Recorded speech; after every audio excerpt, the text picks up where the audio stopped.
guys, and welcome back to my channel. It is the best time of the year, and that's Spotify Wrap time. I look forward to my Spotify Wraps every year. It is truly one of my favorite things to happen in the holiday season. I don't know why, I'm just so obsessed with it. I feel like your Spotify Wrap says a lot of value. It says a lot about your year. I absolutely love music. I listen to music all the time, and I love finding new music, and I feel like once I find music I love, I tend to listen to it over and over and over again, and Spotify Wrap definitely tells me that. So I thought for today's video, I would take my top 10 songs from Spotify and recommend a book based on each song. Now, some of these were a lot easier than others. Some of these were a little bit difficult, but I tried my best to find books that I feel like either fit with the vibe of the song or specific lyrics stuck out to me. So we'll go through one by one. But a quick overview if you were curious of what my Spotify Wrapped is. I won't go into the songs, but my top artist was Taylor Swift, literally no one's surprised.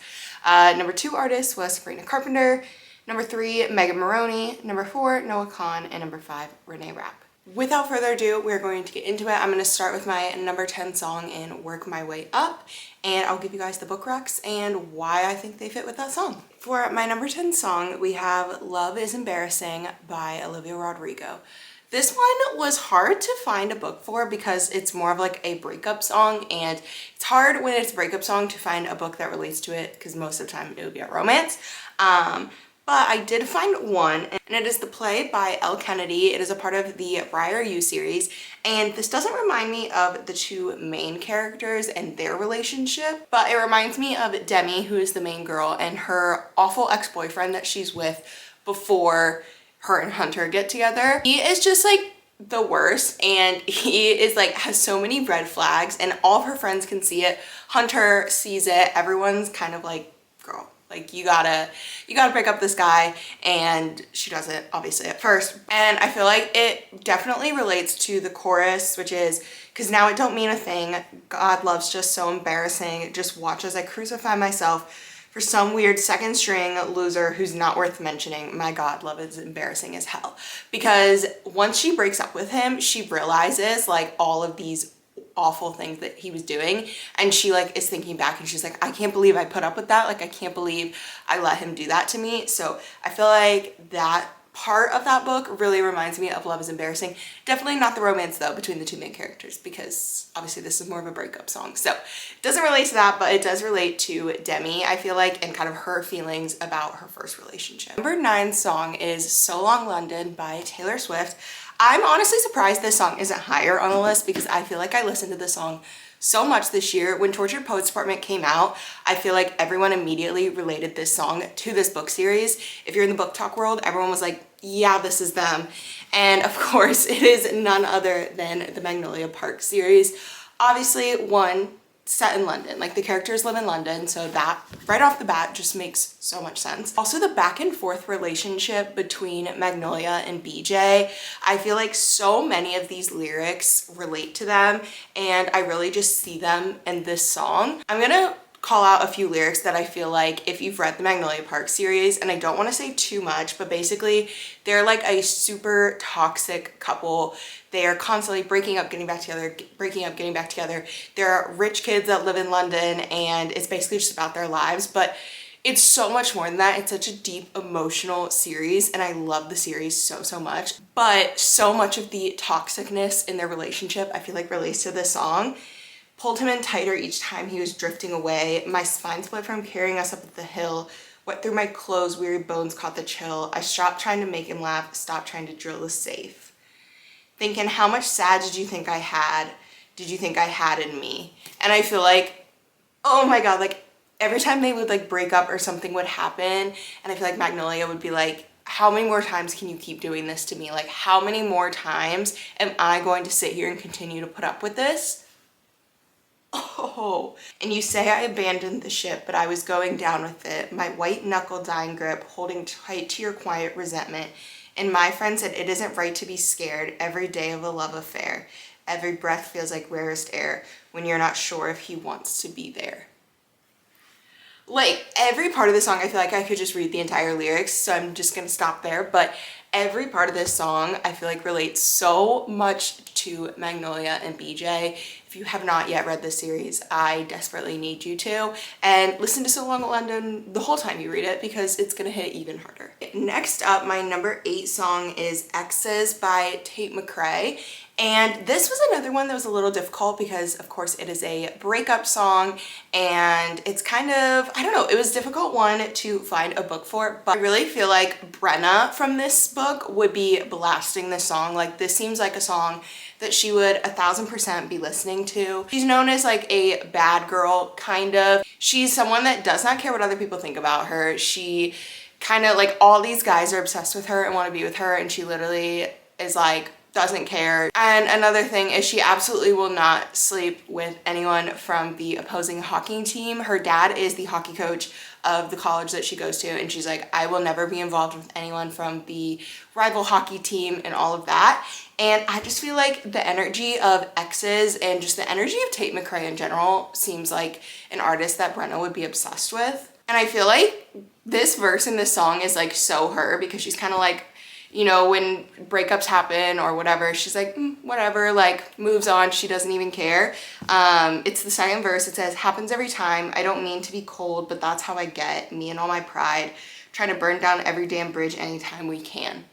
And I feel like just the energy of this song is very much Brenna. I apologize for the lighting and potential angle change. My camera just died, so I had to, you know, charge it. And now the sun is starting to set, so I'm gonna try and get through this video before it gets really dark. My number 7 song is Tennessee Orange by Megan Moroney, and this song is about Megan, who is from Georgia, and her falling in love with a boy that is from Tennessee. And if you know anything about the South, college football is huge, and Tennessee and Georgia are huge rivals. So it's kind of like a big no-no, but it's also about like, he is just so good to her, and she's like calling her mom and being like, I know it sounds crazy, but like he's so good to me. And for some reason this song kind of reminds me of like falling in love with someone that is like different from you, or might not be, you know, have the same interests or background as you, but because they treat you so well and love you so well, I don't know. And when I thought of that, I immediately thought of Wild Eyes by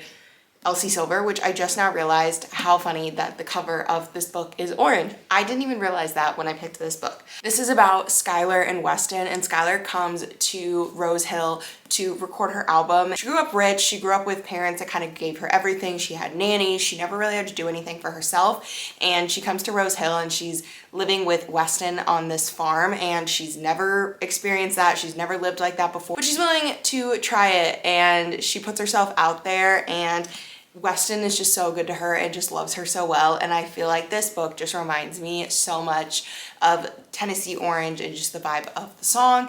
And also with it being a cowboy romance, it fits in with the country theme. So I feel like this book is just perfect for this song. Our 6th song is Please Please Please by Sabrina Carpenter. And the book I feel like goes really well with that song is Reckless by Elsie Silver. So in the song Please Please Please, she's obviously saying like, please don't screw up. Please don't be another guy that, you know, screws me over and is terrible. She's like, I usually have really good judgment, so please don't be the one to screw it up. And I feel like that is so Winter from Reckless. Winter just got out of a pretty bad divorce and was in a pretty just awful toxic relationship, and she meets Theo and she doesn't really want anything to do with him. She doesn't want anything to do with dating. And he is just such a good guy, and he slowly just kind of weasels his way into her life in the best way, and he just continues to prove to her that there are good guys out there and he can be one of those good guys. And I feel like she would totally be saying something like, please, please, please don't prove I'm right. Like, do not be another one of those guys that screws it up. And I don't know, I just feel like when I thought of that song, this is definitely the book that I thought of. And of course the line is, heartbreak is one thing, my ego's another. I beg you, don't embarrass me, motherfucker, is like so Winter, because she's very much a badass. Like I said, after her divorce is very anti-relationship, so I feel like that is definitely something that she would be saying to Theo. But of course, this book is just so wonderful, and I just love their love story so much. My number 5 song is I Can Do It With a Broken Heart by Taylor Swift.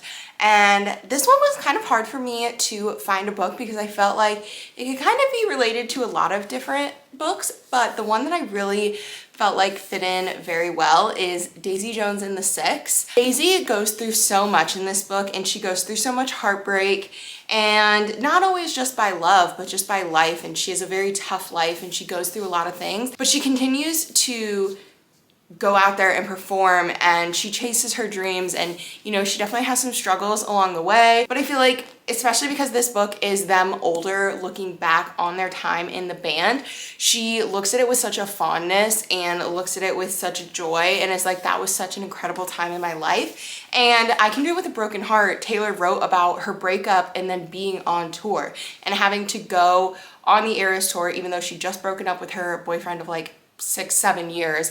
And she's like, I have to put on a smile sometimes, and I have to just go out there and perform, but she's like, I can still do it. And I feel like that is very much Daisy Jones. She, like I said, well, she was struggling a lot behind the scenes, but she would still go out there and perform, and all these people were in love with her and were like, wow, like she, you know, wouldn't even know the things that she was struggling with behind the scenes. And so I feel like this song just really encapsulates Daisy. Some lyrics that obviously really connect with this are, I can read your mind, she's having the time of her life, there in her glittering prime, the lights refract sequin stars off her silhouette every night, I can show you lies. And so she's like, I put on this act like everything's okay and like I'm fine, but really inside she's hurting. I'm so depressed I act like it's my birthday every day. I'm so obsessed with him, but he avoids me like the plague.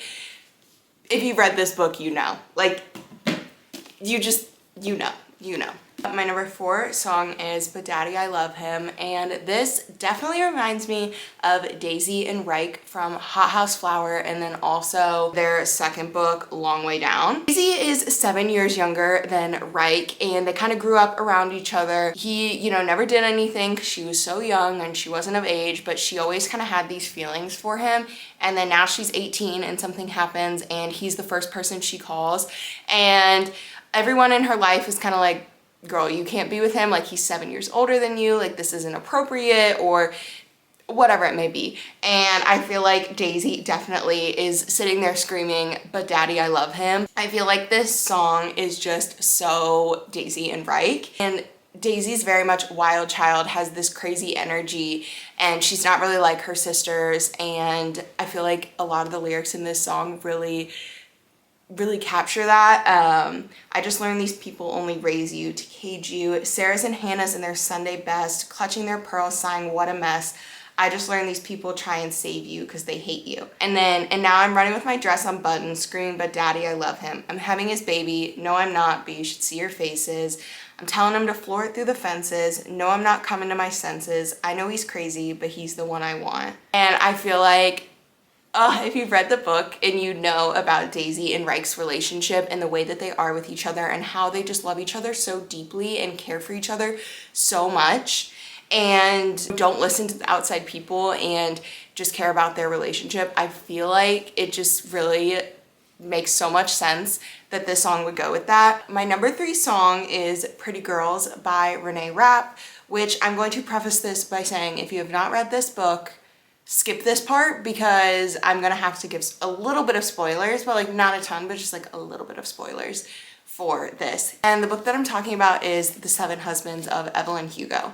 So if you don't know, obviously this is about Evelyn Hugo, and she was a famous actress. She has someone come to her house to start to write her autobiography when she's like older, in her 80s, and everyone knows her as the woman that had 7 husbands. But you find out behind the scenes that she really had a lesbian female lover the entire time. And I feel like the song Pretty Girls by Renee Rapp very much encapsulates this, because it's about a woman kind of trying to hide the fact that she's into women. So some of the lyrics from the song are, tell me if you were gonna, that I would be the one you tried, so you inch a little closer, say your boyfriend, he wouldn't mind. You think that I'd be flattered, it's pathetic cause you're right. And then it says, in the PM, all the pretty girls, they have a couple drinks, all the pretty girls, so now they want to kiss all the pretty girls, they gotta have a taste of a pretty girl. So it's basically about, obviously, Renee being an out lesbian and saying that girls have come up to her and been like, if I was gonna date a girl, like, you'd be the girl that I would be with. And while that storyline isn't necessarily indicative of what happens in this book. I feel like the kind of secretiveness, because it was the 60s, 70s, and being gay was not as widely accepted as it is now. And they really had to like hide their relationship. I feel like just that song in general kind of fits in with this. This was the best that I could find. I really had a hard time finding books that would relate to this song. If any book were to fit in, it would definitely be The Seven Husbands of Evelyn Hugo. All right, guys, we are nearing the end. We are on song number 2, and it is No Caller ID by Megan Moroney. So I immediately, when I thought about what book would I put for this song, it's Normal People. And I feel like this isn't a me video if I'm not recommending Normal People in some aspect. But this song is so Marianne and Connell, like I can't even begin to explain it.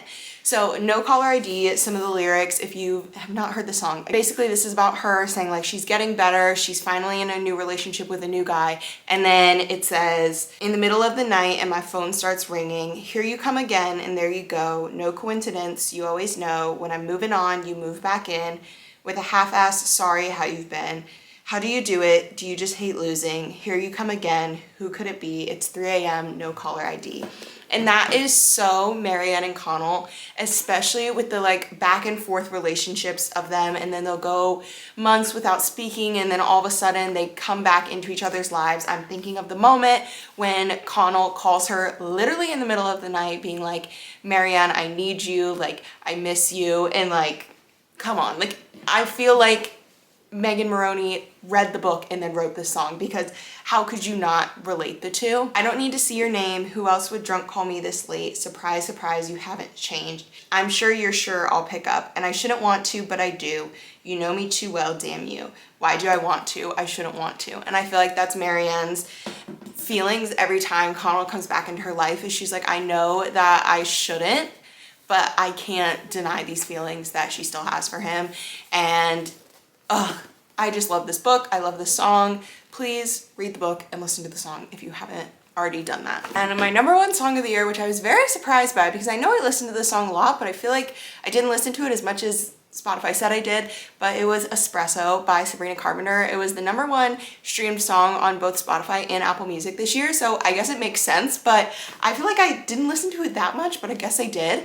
But the book that I feel like I would relate this the most to is Wild Love by Elsie Silver, and not necessarily for the lyrics of the song, but more for like the general vibes. And I feel like Wild Love just really brings the vibes of Espresso. Espresso is about like this relationship, I feel like, that you're just so obsessed with each other and they bring this energy.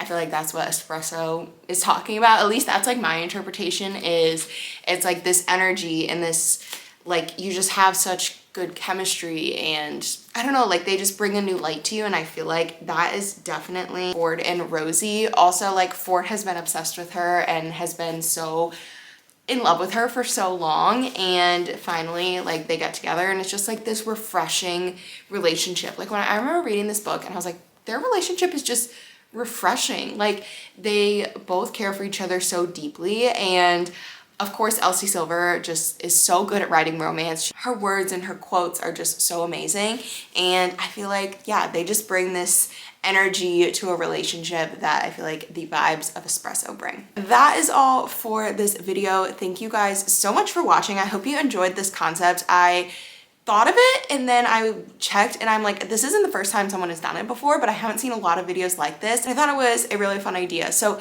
definitely let me know down below your top Spotify artists, or if you use Apple Music, what your Apple Music was. Let me know some book recs based on your top songs. I would love to hear them. But yeah, thank you guys so much for watching. I hope you enjoyed, and I'll see you in my next video. Bye!